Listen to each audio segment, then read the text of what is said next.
بسم الله وبه نستعين والصلاة والسلام على سيدنا محمد الفاتح لما أغلق والخاتم لما سبق ناصر الحق بالحق والحادي إلى صراطك المستقيم وعلى آله حق قدره ومقداره العظيم وبعد السلام عليكم ورحمة الله تعالى وبركاته بلمو أمجيك على تنوك على بركة أمبسالي دنفولا سون هرمك نوي على كرام محمدوي أنا سمغو ani mawmade tuguru ko fukata jodonse alakanen aw bela jelenye o jamakulu sanumoyna an karamogo alhaj muhammad lamin haidara nasigoro benimbe yoro jambuguma ladala sango sa anaka zawiya mawbe fara nyogon ka mawludu nyenamaya mimbato kusumali mimbe ke kirakola ani fasamantiya mimbe ala kirakola ka nyefoli ke mawye o hukumu konna na ka beni nyinai bara nunum bela jelen kera ka be marsikalu tle kononto ma samba fla ani ta ani kononto akenen konna na anga karamogo baw muye laseli kela nganawiye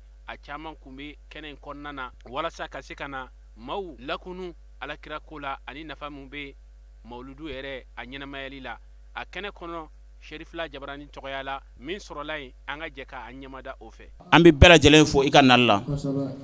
mi ma anna tola soro ya rabbi ala kano ke gata tola soro aka do annana kena minka ni kira ko kenade ni ala ko kenade aka do anna tola abi bo aka soni ngania fenfe fukata asegi abi nakata asegi ala bi baraji da bela jelena aka tamana khutwa kelen na bo ke kana ala bo baraji dama muna ay ngania mi takabe na ala kira ka bangini kenaka bawa atamana ala kama de kana o kuma abina segi o ala kelen kama ka kla ka sigi ka lameni ke o ala kelen kama o kuma sigata la fiyo o sara o be di siga fo itala o kuma ay khutwa fenfe ke abela jenen sara bi dama o kuma ala kan sara tugo nyumana o kuma silamen ango amikira ka bangini ka no ode mauludu nabawiya nga ame aklijin ka ni zawiya ka kena sigilende nyonte depuis mauludu shu sheku e mauludu aya barati mo nyana hakla yoro jambu ko wolu ba kalama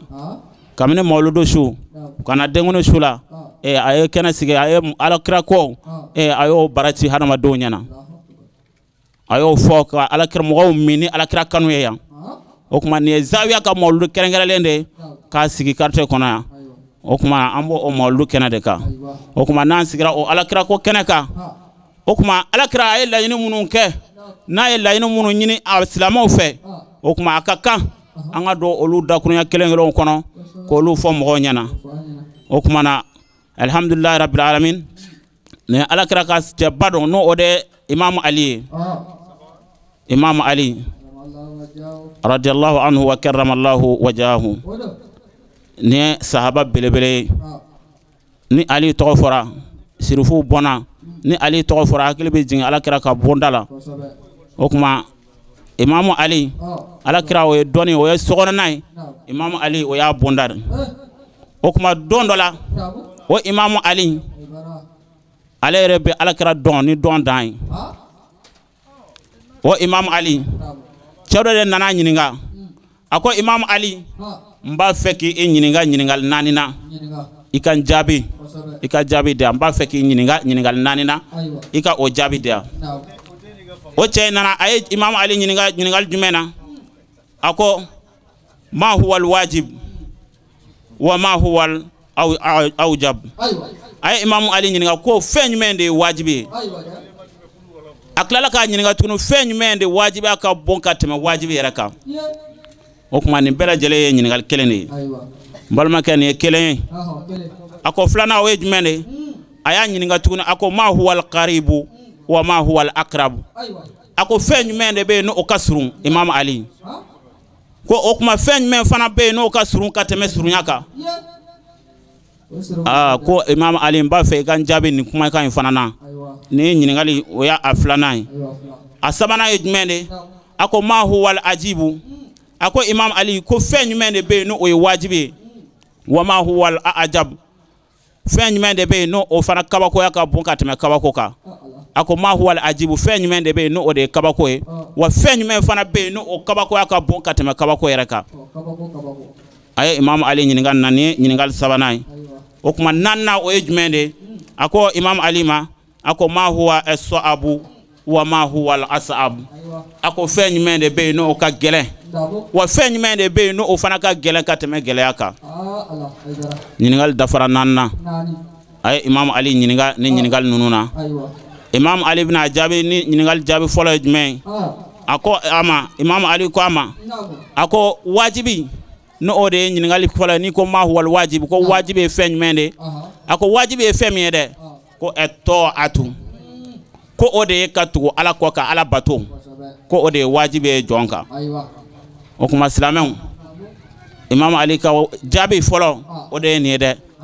Ala batole ka tugu Ala nɔfɛ Ala ko o de ye wajibi ye jɔn kan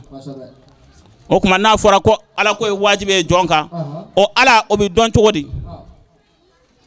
o de kama hadisu kudusi binana ko irafuni qabla an ta'buduni fa in lam ta'rifuni fa kayfa ta'buduni ayen do fɔlɔ yana kane bato o kuma na aw mane dɔn aw bene bato cogo di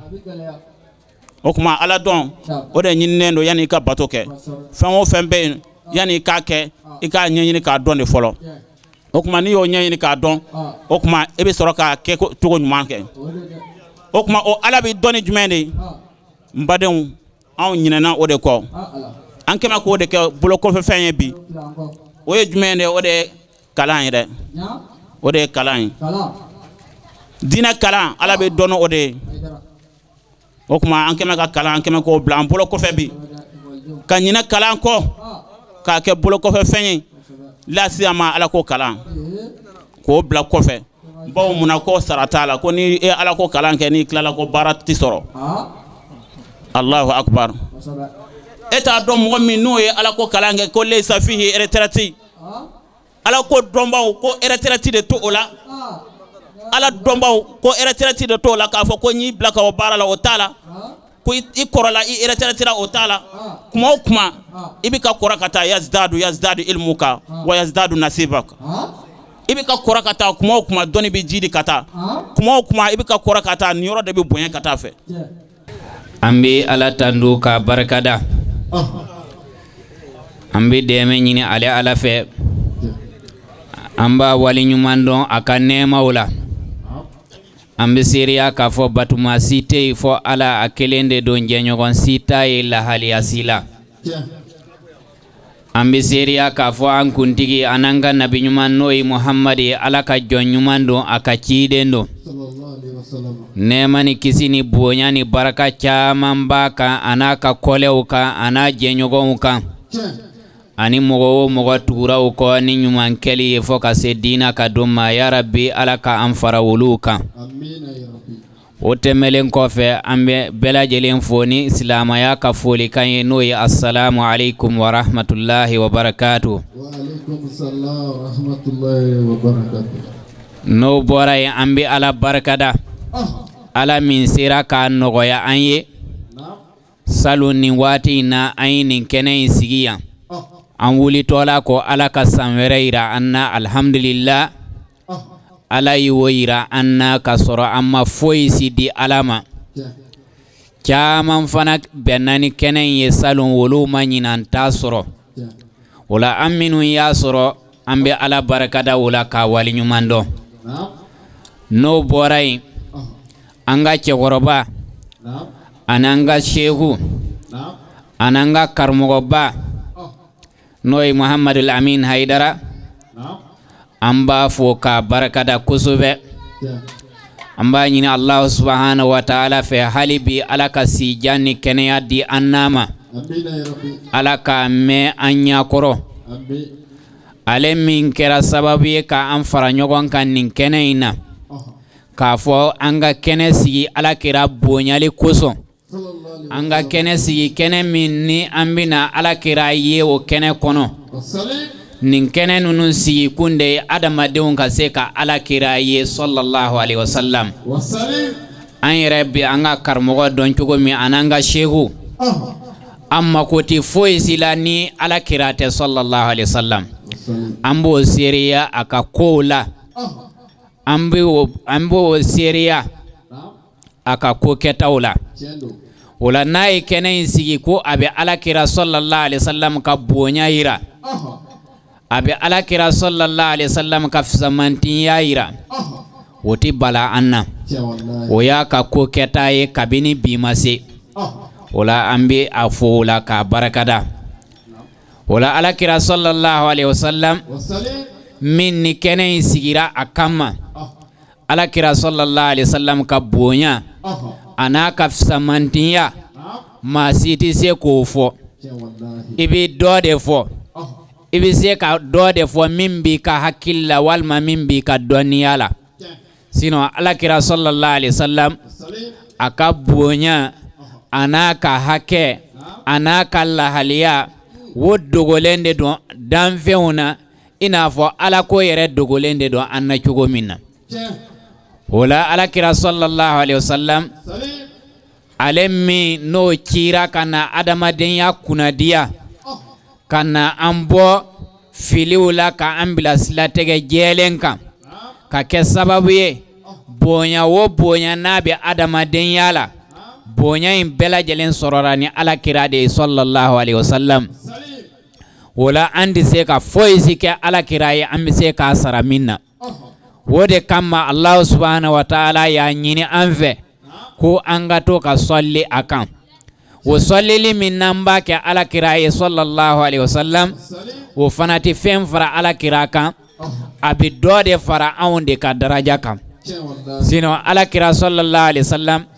ala ya bonya ka temme bonya o bela jelenka foisi tei minni ala ma kaye fo ka fo ku danfen were de kain ko ke ala kiraye wo table wala ambe an yere kunga baraw dila ambe ala kira bonyani minun ke ani ambe ala kira kene minun sigi ambo sigi an yerewde ambo sigi an yerewde ka sababu yake nan yo kene nunun sigi ka ala kira bonya abike sababu an fana bi bonya ala fe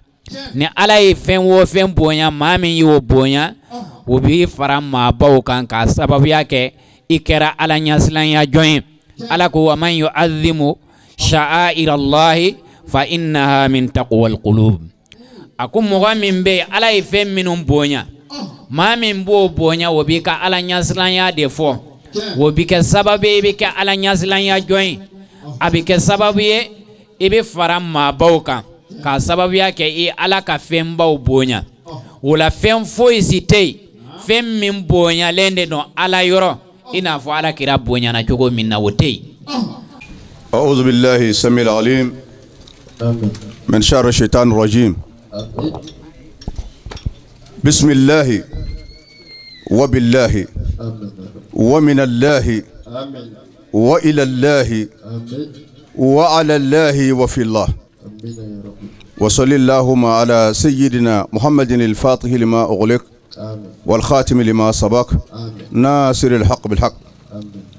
والهادي إلى صراطك المستقيم وعلى آله حق قدره ومقداره العظيم ورضي الله عن القطب المختوم سيدنا ومولانا الشيخ أحمد بن محمد الشريف الحسني التجاني وعن جميع خلفائه ومقدميه أحياء وأمواتا وأنا بهم آمين وبعد السلام عليكم ورحمة الله تعالى وبركاته. وعليكم السلام ورحمة الله تعالى وبركاته. أمبالي الإسلام أنسجل هيرلا على كان يمولي هيرلا. آمين يا ربي. على كان غبطو منه. آمين. على كان سبب يمون كاين. آمين. على كان لباني. آمين. على كان همون نغيا. آمين. على كان لبو سطرة. على كان لبلا. آمين. على كان سقو داما.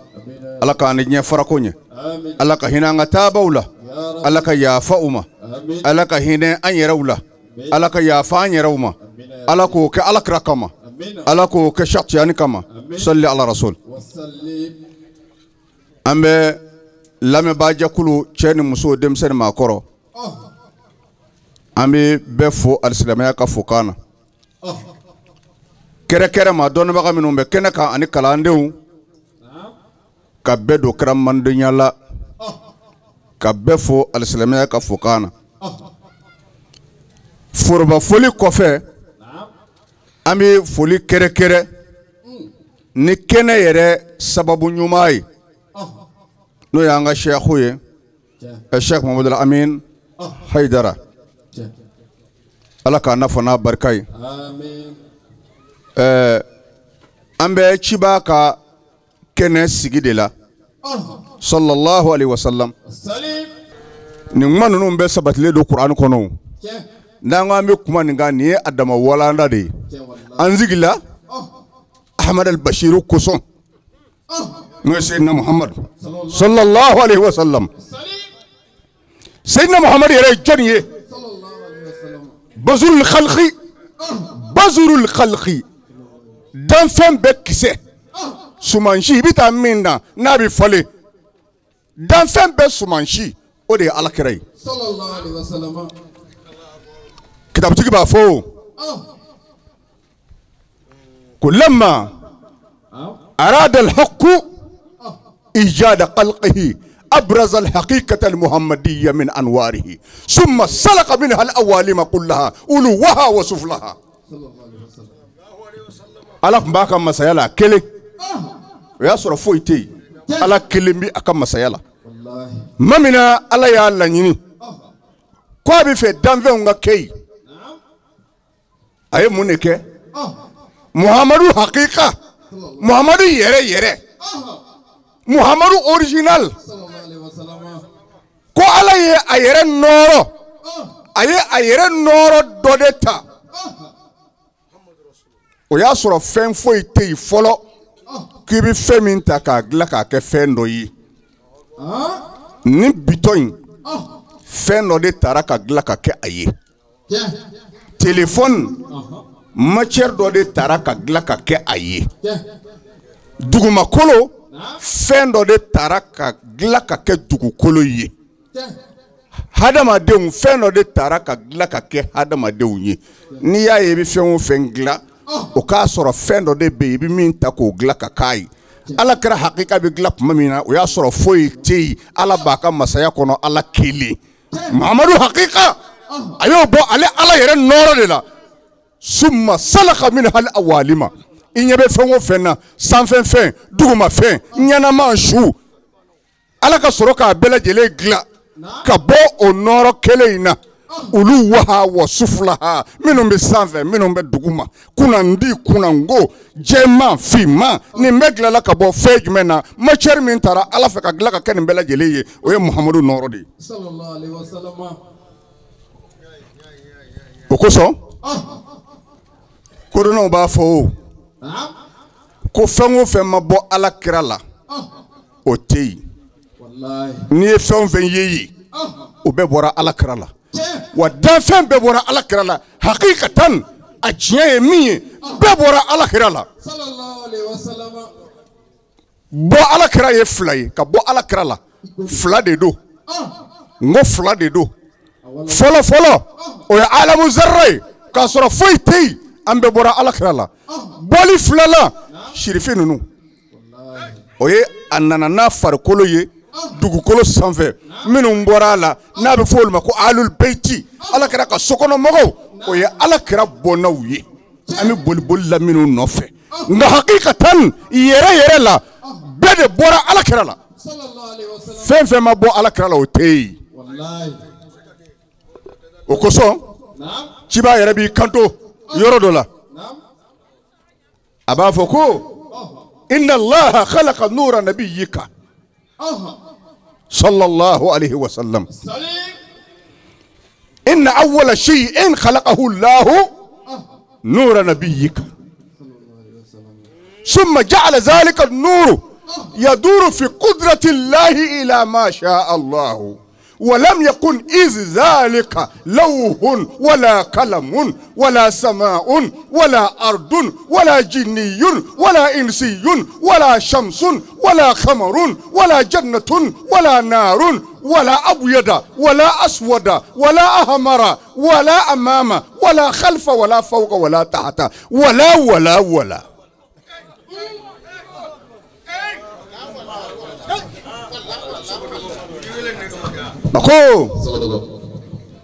ko kira Muhammad mana mina ala ko kabi glalike ay Muhammadu noro de folo gla sallallahu alaihi wasallam noro ka suraka bla ale ala ka masaya kono abika ala boto ala ka masaya kono ay 100 miliyari chaman ke ula hake min kadi ala yere yedama fo o hakela الله الذي أنار الوجود بطلعة خير البرية سيدنا ونبينا محمد كوكب العناية الربانية ومصباح الرحمة المرسلة اللهم صل وسلم على الفاتح لما أغلق والخاتم لما سبق ناصر الحق بالحق والهادي إلى صراطك المستقيم وعلى آله حق قدره ومقداره العظيم آمين يا ربي أحباب رسول الله إخواني وأخواتي السلام عليكم ورحمة الله تعالى وبركاته. وعليكم السلام ورحمة الله تعالى وبركاته. دمله أمدي الإسلام على كركان بو نعم أمد ووكي أنغا شيخو يوري كاغلي والله أمي الله تندو نعم نورو من نانزغي مبالا على كران نورو دودو والله parce que Dieu ko met dibila ala e Dieu bot dibila ni ala kara norode sallallahu alaihi wasallam ala don dolo kise ala kara du hinak le de minjirama ala fe ala kara du sallallahu alaihi wasallam kuma chaman tenebolo sogodo ko klala bela yoro wero de bamulo nangwambi anga moteru wili yando yoro soroble mutare mi menna diesel do abe wuli la folo kungolo yere ma yigi yigi ase ka wuli ngene nga sukudugo ya befo ale amit go ke ala ka sanwore jirana ala kara ko te sallallahu alaihi wasallam famin nuri khalaqa allah kull shay damele ni mora yere dakono namo ako foyte ala bolo aye minna mimma bone ala kara norola wallahi wati kasugo ko ka ma cemendia noro nyele mana amba dama fe aboko lama namo kado alijine kono noro imala namo noro imala kunda do amba hawa dara ka bwala aje kanya kamaga ajuli makadi ni kado kaya ya dajibi shurut kuma amba dama ya bulu bo kwa ba dala meleke ko kani bulu ko shala fi ka fembo wallahi akom mimu ndebo mimu mo ndadu anyono flati a kele de do nere nyono flati a ngelende do onde nyondai ay boninga feche Allahu akbar meleke ya ta tige ma kwandi buina che fi ka fendi de furusiri damina na aljina kono asabatini kuma ma furusiri chogodi damale o anoro bila ama bangi folo namo ibina demunu wolo olu bina nyon wolo foka ta wolo nadira nyoma o kika du'a damine aye aljina kono ya ako du'a bi ke chogodi salatu ala nabi sallallahu alaihi wasallam allahumma salli anfa dama folo de ya damine ala kofe tiens wallahi aye soli bi sabake amba hawa purusir lama amba den amba dama no noro de jigira o noro indorala hawa e konota noro yele mana hawa fe de wolola noro yele mano fe noro inna sa fokana se nabi ilahi ibrahim ma alayhi salam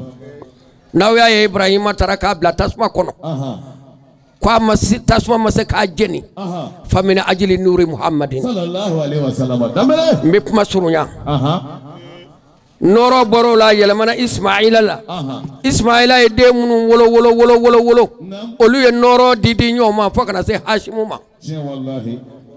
hashimu ye noro di shaybatul hamdima abi foma ko abdul mutalibi wallahi o ye noro di abdullahi ma yano ka noro de ma ya da muso ma fala Fatima wallahi o ya noro de Abdullahi ma Abdullahi noro de Aminata ma Aminata noro bla duguma ala kira noro nana diɲɛ kɔnɔ sallallahu alaihi wasallam o noro fɔlɔ fɔlɔ min n'a dara ala fɛ o ye nin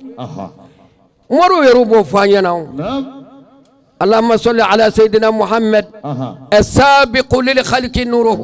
ورحمة للعالمين ظهوره والله لما أجرك فعل كريه دمني صلى الله عليه وسلم كلي صلاة الفاتحة مو ديما كم يقرب لا أو تفقوا اللهم صل على سيدنا محمد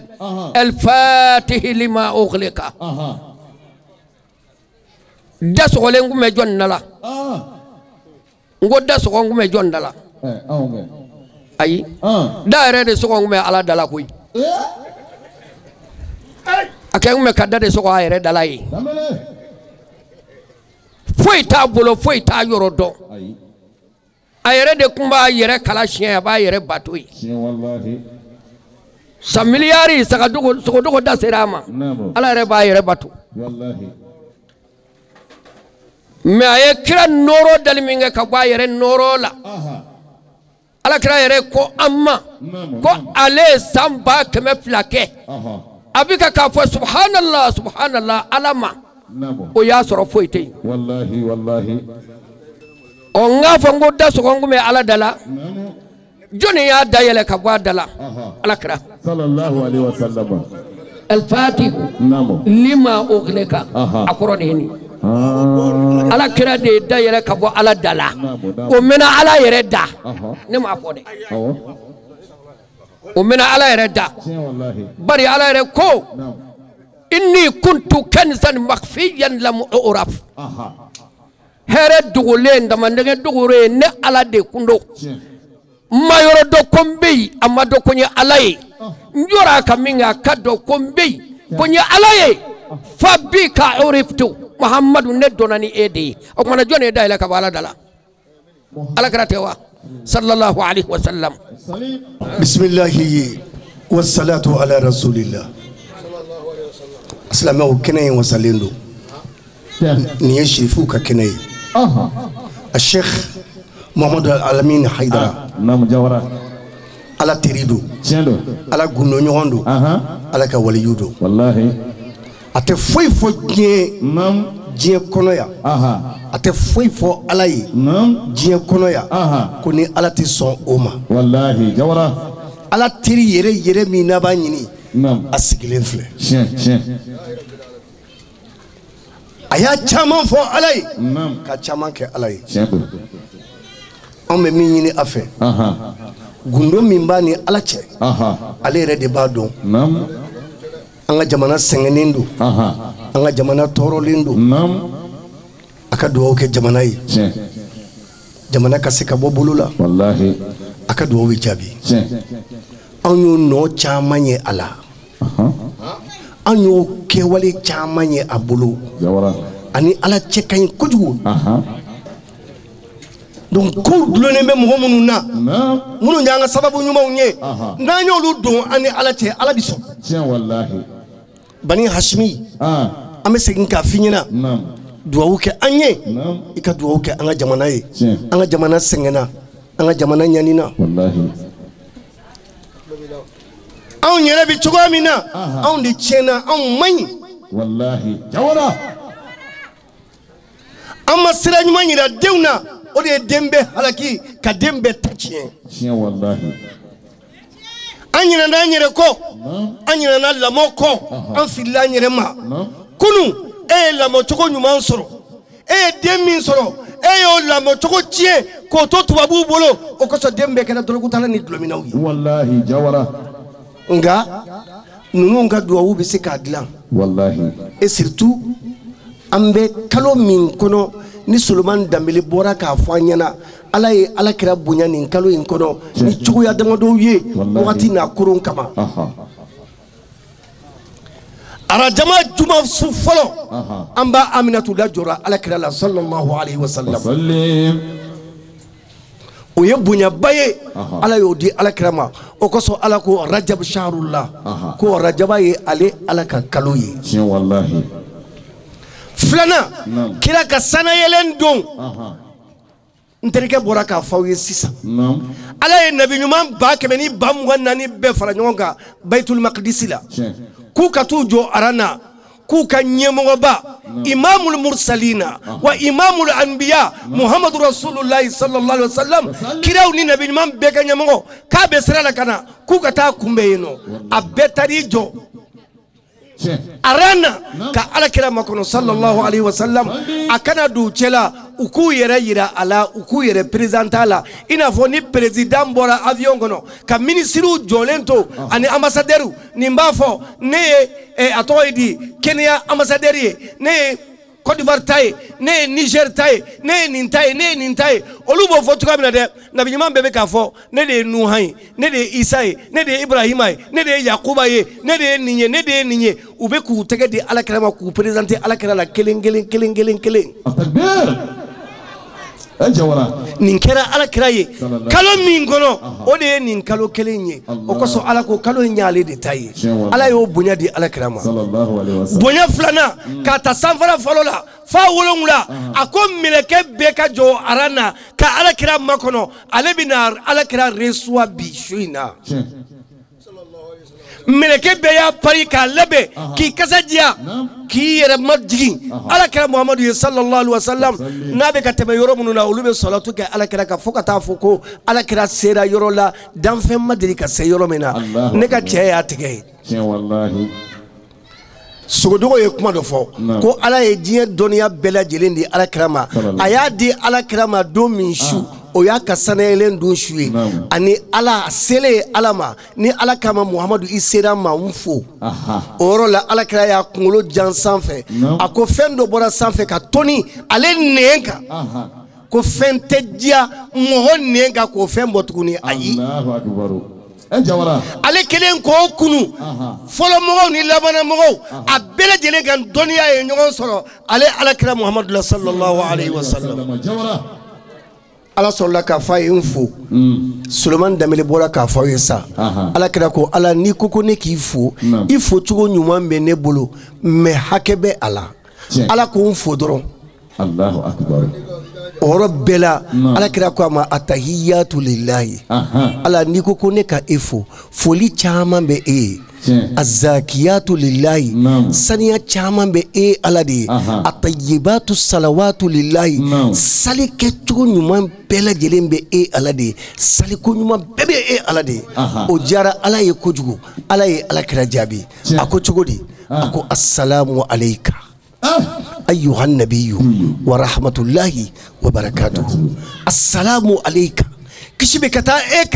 أيها النبي أي نبي نما ورحمة الله أني عليك هنا وبركاته أني بركة الله أكبر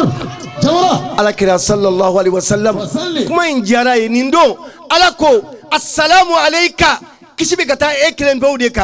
أي على كلا جها ay ala jabi ako jogoli assalamu alayna wa ala ibadillahi salihina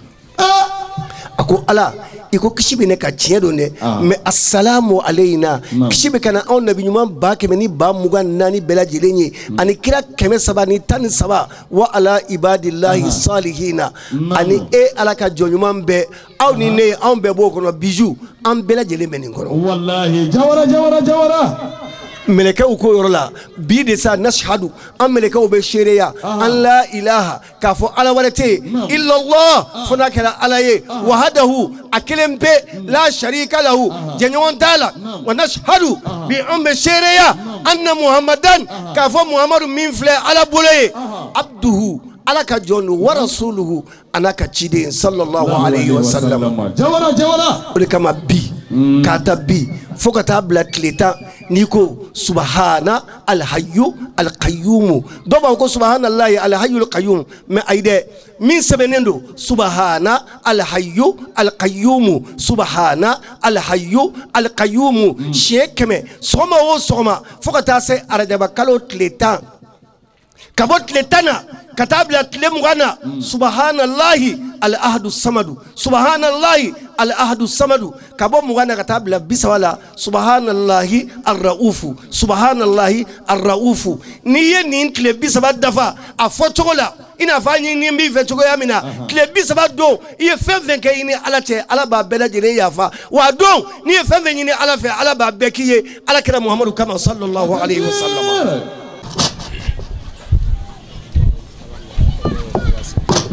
أعوذ بالله من الشيطان الرجيم بسم الله الرحمن الرحيم الحمد لله رب العالمين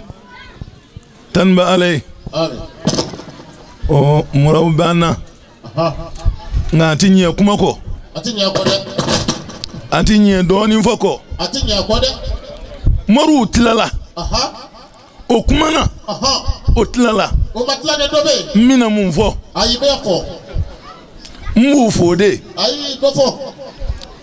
fenwo feme kene mamba be fo ni Ala na kirai wallahi betlo bi ka fo la wo be ka fo li mena Ala na kirai mi jamana mbere jeli fo ni Ala na kirai jamana be bi ka fo la mena Ala na kirai mi president fo na Ala na kirai president bi ka fo la mena Ala na kirai almamu nyamo mali nyamo almamu bemba fo na Ala na kirai ko almamu nyamo mal islam to nyamo ko be fo na Ala na kirai famonka nyamo nunu mbu fo na Ala na kirai ko fama bela jelen fo Ala na kirai o dona mimu minna ko dona mimu minna o mimu ya Ala ka mimu ye we mimu ya Ala ka mimu ye de o do koson antise o doya o mangani doya yi muna ale mimu kilenta mimu kilen ya Ala tay mimu kilen aflana ayu difangama Allahu akbar قل اللهم مالك الملك الله أكبر مالك الملك ما فلان عليه ملكي أيودي فنما وبرا جونا الله فنما فنما فندو ديد anga hakile tu fen fila be no nyena kele be bansisa foyiti toy nga no fen fila ma nye anga qur'ana dona ko anga tal ka ba sanfe ala te zema fu ko fen me o koy tiya ka fode muru kanye fama ka salen Allahu akbar jamana dlafle udisira kelen few ay انما يصل من عباده العلماء الله اكبر على كتي هيدرا منهم بسرني على العلماء الله اكبر العلماء ورثة الانبياء الله اكبر روب لما كراو بلاسي دي الله اكبر ni kira nani dun e ko ala ka hera ki yewa ay ala ta hera ki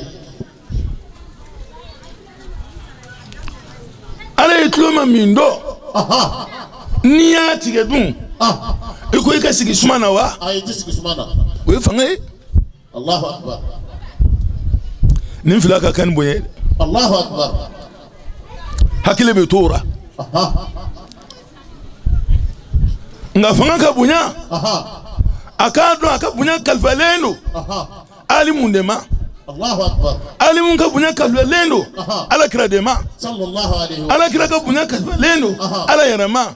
ala ma kalfa foima kana wala makana وكونا المكان ودبر الزمان ليس له قبل ولا بعد ولا يمين ولا شمال ولا فوق ولا تحت ولا كل ولا بعد كان ولا مكان. الله أكبر. التكبير التكبير واحد على بي فويتي سكاكي. الله أكبر. سودوت لالو ها فين ده بي ni magarola masimi abe anwanse na bunan ka bwara a fitinin no n'a bɛnna ka bɔ ara e bɛ si bɛ kɛ machine tɛ taa ni machine belebele n'o fitinin bɛnna ka bɔ ara e b'a dɔn fitinin tɛ bi ba bu ab bin ban bun ba bi bu be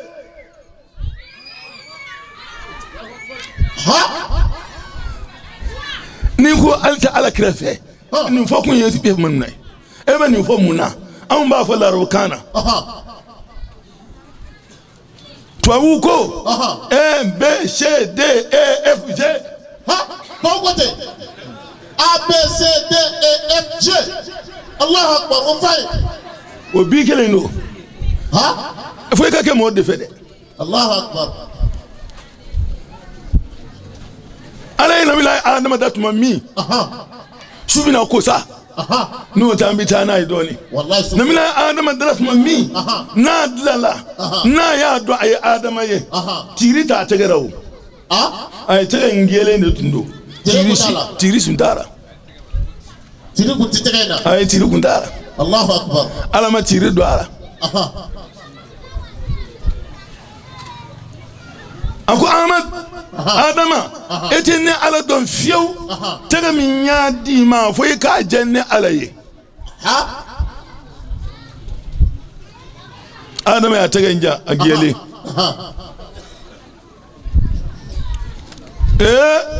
ako ala memun fo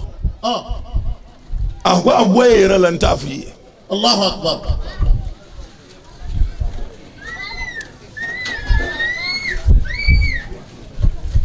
ako ala mimu fo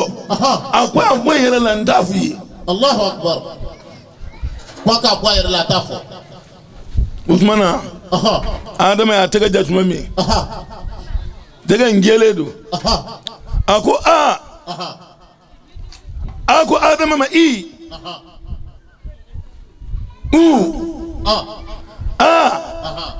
in un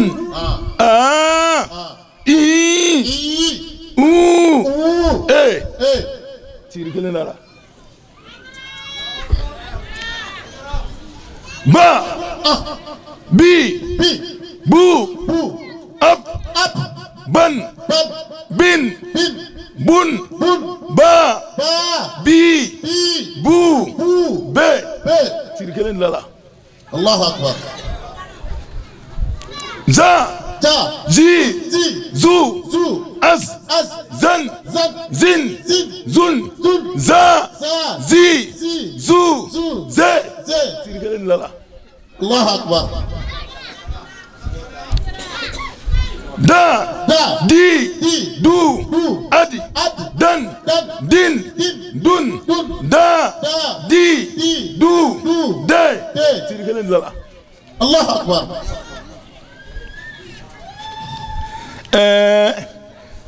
عندما تروا دلا أبا زاد أوذا أتي كلمنا سأفد خرسد سقنزز وقصة بلو تريف له الله أكبر أكون أنا لما أكون حاجة محمدا صلى الله عليه وآله وسلم أسيق ما ببيتك تيرا أي مور كافر ما مور إسلام الجوما مور فسر ولا ما مور ينميم ما إتجا تشيبي باونا على كرا دونا وا على كرا بدو كي دعو سأله كوي بادو نمينكم على كرا دونا ميتشنتيجي وين ملا إيساي إيساي على كرا دونا سب على كرا يرجع إيسارا صلى الله عليه وآله وسلم تمامين مريم يا سورو مريم مريا سامنا يرما أيديم مبوارا سمو بنا نينغا أمريم به أدون ما سورا يرما شما شاما الله قبل قبل زنا وكمنا أكمنا قالي فسمو نناما مريم يكوجوكي ni shima bwa auna eka ninge ni majanye kuba jalaki amajai ala ko afoyi o kata denyina Allahu akbar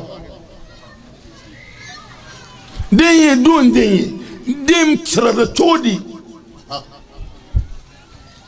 oyo nyasin dema den dale rasul muhammad ko isa ma kuma o fe kale bamaro kuma o fe Allahu akbar akana bamaro akuma o fe o denya ko ni rasulun min rabbil alamin Allahu akbar ne ala ka ciden de mora ala de yoro ala de cimbama akan soro kan ci auma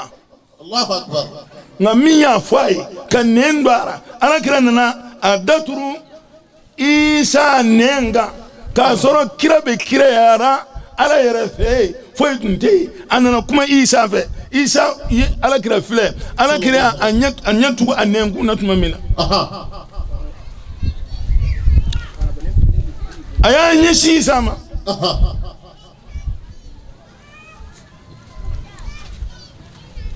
اللهم صل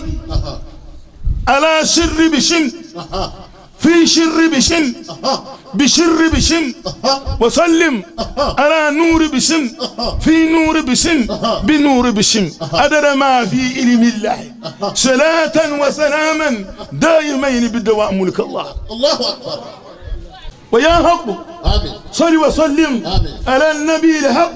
وعلى آله صلاة تحقق لنا بها يا حق حقائق الحضارات والنسب وتجليات ومقامات الأنبياء والمرسلين والأختان والأخواز والأولياء وتعرفنا بها إياها يا ذا المن والإحسان ويا قدوس صل وسلم على النبي المقدس وعلى آله صلاة تقدسنا بها عن زميل الأدران والأوساق والأوجاع والأمراض والتعب والنشب والوسب والمعايب والمشايب والنوائب وتفتح لنا أذرات قدس ذاتك وسرك جل جلاله جل كماله جل جلاله جل كماله وصفتك وخلقك وأمرك يا قدوس يا حنان يا منان آمين آمين ويا أحد بالأحد من الأحد إلى الأحد كل واحد صل وسلم على النبي كالواحد الأحد صلاة توعدنا بها وتصرفنا واحدة يتلي واحدا وتفتح لنا حقائق التوحيد الخاص والخاص الخاص يا من هو الله أحد لم يلد ولم يولد ولم يكن له كفوا أحد يا إله الأولين والآخرين يا بديع السماوات والأرض يا ذا الجلال والكرام يا إله الليل والنهار يا إله الشمس والقمر يا إله البر والبحر يا إله الحر والبر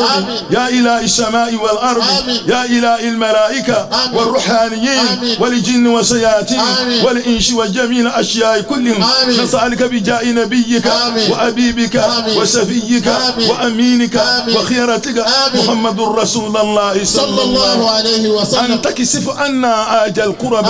وتيسر لنا رزقا من أيسنا ومن أيسنا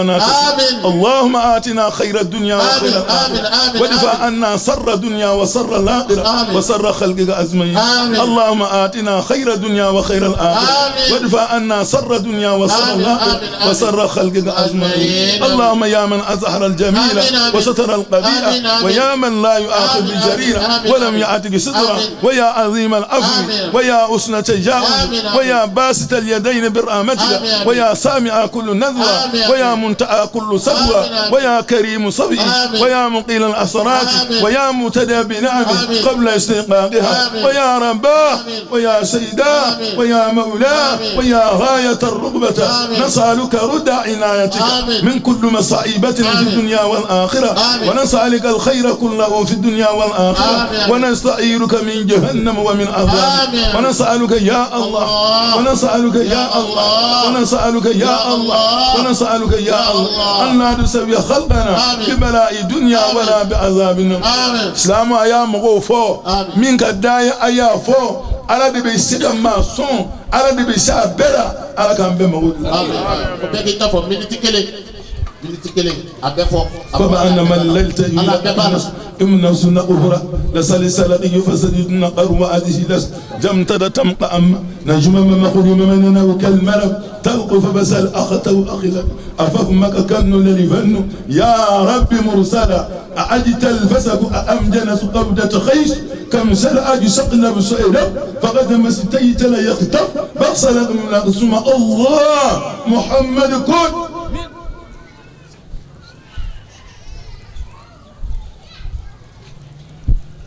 عليك يا الله ما بينك وبين نبيك محمد صلى الله عليه وسلم أن تقضي حوائجنا وأوائد كل من يأتي لنا في هذا المكان إنك قدير على أقل أوائج جميع الناس كلهم قد الله حادثنا وعادد كل من يأتي لنا بقدرتك يا الله بكمالك يا الله بجلالك يا الله بوعدانيتك يا الله بفردانك يا الله بسمدانيك يا الله بنورانك يا الله بقدوسك يا الله سلام قولا من رب رحيم سلام قولا من رب رحيم سلام قولا من رب رحيم يا سلام سلمنا وسلم أهل دارنا وأزواجنا وذرياتنا وتلاميذنا وإخواننا وأخواتنا وخليلنا وصاحبنا ومحبوبنا من آفات الدنيا والآخرة وعلى آله حق قدره ومقداره الأروي آمين. أجلين كنتلين أنكرمغو الشيخ محمد لمن حيدرا على تقولا نيسونديا ani sewa mu nu ya soro nin koina uma dugo anye min soroyi anga jeka nyama dawf alhamdulillah rabbil alamin ambe ala tanuka awalen mando aslamaw ambe kene min kambi ambe anga zawiya ka mauludu kanaka zawiya tumende do zawiya Sheikh Sharif Muhammad Al Amin Haidara alaka zawiya ambe o mauludu kanade ka mauludu yere asikuye muye an fɛ san o san mauludin bɛ sigi jamana de tɔgɔ la pour que ka dugawu kɛ jamana in ye sɔgɔmada in na an ye kuranɛ kalan ka yasin kalan ka wiridu kɛ ka a kuncɛ ni dalilu khairati dugawu ye a kɛra kun ye an ka jamana ye a bɛ dingɛ min kɔnɔ yarabi ala ka jamana in sama ka bɔ dingɛ in kɔnɔ hɛrɛ ala k'a suru jamana in kɔnɔ jamanadenw ala k'u bɛn fɛn kelen ma a kɛ kun y'a ye min ye ala ka jamanadenw don da kelen fɛ ala k'o bɔ da kelen fɛ k'a daminɛ jamana ye région fɔlɔ la fo ka taa se région laban ma ala k'an bɛɛ ŋaniya kɛ kelen ye ala k'an bɛɛ don da kelen fɛ ala k'an bɛɛ bɔ da kelen fɛ mawludu in sigi kun ye o de ye zawiya Sheikh Sharif Muhammad Lamine Haidara ka zawiya fɛ pour que ka dugawu kɛ jamana ye parce que jamana in bɛ sɛgɛlen taama na foyi tɛ se ka jamana in bɔ ni sɛgɛlen taama na ka jamana in basigi ni ala wele tɛ n'i dun ko k'i bɛ ala wele f'i ka surunya ala kira de la sallallahu alaihi wa alihi wa sallam ko n'i tugura ala kira de kɔ ka ala wele ka ala kira bila i ka fɛn o fɛn ɲɛma ko ala b'o dugawu jaabi donc o la mawludu kɛnɛ in sigi kun belebele a belebele kun ye min ye pour que ka dugawu kɛ jamana ye ala ka hɛrɛ kɛ jamana ye ka dugawu kɛ ala ka ɲɛmɔgɔ minnu b'an na ya rabbi an ka président n'a ministre ala ka hakili ɲuman d'u ma ala k'u kɛ président ɲumanw ye ala k'u kɛ ministre ɲumanw ye n'a sɔrɔ olu bɛ fili la ala k'u sama ka bɔ fili na k'u bila sira tilennen kan n'u bɛ sira tilennen fana kan fana ya rabbi ala k'u dɛmɛ o sira tilennen kan ka tila ka dugawu kɛ quartier in yɛrɛ ye mawludu in kɛra quartier min na n'o ye yɔrɔjanbugu ye dugawu ka kɛ yɔrɔjanbugu ye ala ka yɔrɔjanbugu sankɔrɔta ala ka yɔrɔjanbugu kɔrɔta ala ka hɛrɛ sama ka yɔrɔjanbugu kɔnɔ tɔɔrɔ min bɛ yarabi ala k'a ɲɔni ka tila ka dugawu kɛ fana an balima minnu bɔra yɔrɔ wɛrɛw la ka na an dɛmɛ n'o ye ATT-bugu 700 ye n'o ye ATT-bugu 1008 logement ye n'o ye ATT-bugu 320 ye n'o ye 501 ye n'o ye Zerni ye n'o ye fo ka bɔ bakɔfɛla mɔgɔ ninnu fo ka se kalabankura mɔgɔw ma a bɛɛ lajɛlen sera yan ka na an dɛmɛ dugawu in na dugawu bɛ a bɛɛ lajɛlen an b'a deli ala fɛ ala ka hɛrɛ k'an ye an b'a deli ala fɛ ala ka hɛrɛ k'an ye an b'a deli ala fɛ ala ka hɛrɛ k'an ye ka tila tuguni ka dugawu kɛ TV Sherifula bɛɛ lajɛlen ye ka dugawu kɛ TV Sherifula bɛɛ lajɛlen TV Sherifula a baarakɛla maa fɔlɔ f'a maa laban an bɛ dugawu k'a bɛɛ lajɛlen ka dugawu kɛ sababu ɲuman yɛrɛ ye bamananw ko dɔnni kunnadi f'i k'a fɔ sababu ɲuman ye jɔnni ye o ye Seyid Sheikh Sharif Usman Madan Haidara an b'a fɔ k'a wale ɲuman dɔn walahi silamɛw ka nimisi wasa sɔrɔ silamɛw ka sankɔrɔta sɔrɔ bi silamɛw ka émission ka ye fo diɲɛ dan na a sɔrɔla jɔnni fɛ a sɔrɔla TV Sherifula fɛ o sababu ɲuman kɛra jɔnni ye o kɛra Sharif Usman Madan Haidara ye an bɛ dugawu k'a ye ala ka si ani kɛnɛya d'an ma an bɛ min fɔ an ka sheikhu ye an bɛ min fɔ an ka kuduwa ye n'o ye Sheikh Sharif Usman Madan Haidara ye donc o la a kana kɔfilɛ a kana kɔfilɛ dɛ n'i ko i b'i kɔfilɛ i tɛ taa a k'a ɲɛsin a bɛ ka taa yɔrɔ min na a k'a ɲɛsin ye nka ala sɔnna a ma dugu kɔni b'u ta de fɔ walahi u b'u ta de fɔ mɛ nka ala sɔnna a ma a bɛ laɲini min ɲini ala bɛ n'o d'a ma parce que an bɛ yɔrɔ min na bi walahi man lam yashkuru nasa lam yashkuru Allah mɔgɔ ma se ka i mɔgɔnifin wale ɲuman dɔ k'a barikada i se ka ala barikada dɛ walahi an bɛ barikada belebele kɛ Sheikh Sharif Usman Madan Haidara ye anw ka nin zawiya in ka mawludu a ka bɔ diɲɛ bɛɛ k'a ye a sababu ɲuman bɛna kɛ Sheikh Sharif Usman Madan Haidara de ye donc o la an b'a fo TV Sherifula ala k'a sankɔrɔta ya rabbi a n'a baarakɛlaw ala k'u kanbɛn ala k'u don da kelen fɛ ala k'u bɔ da kelen fɛ ala kana nafiki don ni ɲɔgɔn cɛ ala ka sini kɛnɛ d'an ma ala ka san caman jira an na sini kɛnɛ la an ka jɛ ka nin baara ɲuman in kɛ cogo min na assalamu alaikum wa rahmatullahi ta'ala wa barakatuh ala ka sɛmɛrɛ jira an na sini kɛnɛya la sutura la bonya na kɛnɛya la Allahu ya Rahman ala k'an sutura a bɛɛ lajɛlen ala k'an sutura ala ka rahman jamana kɛlɛ min bɛ munumunu jamana kan ya Rabbi ala k'a bɛɛ lajɛlen nɔgɔya ka bɔ an kan sirifu yɛrɛ barika dɔ lahara mana a ka baara ɲɛna diyara an ye ala ka hɛrɛ k'an n'aw ye ala k'aw sankɔrɔta an den minnu yɛrɛ kalan ongarise ala ka barika d'u la an bɛ dugawu k'an den cɛman musoman an bɛ dugawu k'u bɛɛ ye ala k'u taa ɲɛ ala ka n'u segi kɔ ala kana jugu sew la ala k'u bila u juguw ɲɛ k'u bila u kɔ an bɛ dugawu k'aw aw fana ye aw ni ce aw ni baara ka wale ɲuman na ala k'aw sara ni hɛrɛ ye an sera ka min sɔrɔ k'a lase anw ma an karamɔgɔ a Sheikh Muhammad Lamin Haidara n'ale sigiyɔrɔ bɛnnen bɛ Yɔrɔjanbugu ma a ka zawiya mawludu min kɛ sango san a n'a balimaw n'a sigiɲɔgɔnw n'a ka kalandenw fɛ o de kun ye nin ye an bɛ Allah subhanahu wa ta'ala deli ɲinanta kɛra hɛrɛ la cogoya min na san wɛrɛ ta ala k'o yiran na ka Allah subhanahu wa ta'ala deli basigi ni keleya ala k'o sabati an ka jamana kɔnɔ ani silamɛ dugu bɛɛ lajɛlen wa akhiru da'wana alhamdulillahi rabbil alamin Aye bonne ne gramogo je mina kuma wili balila be manga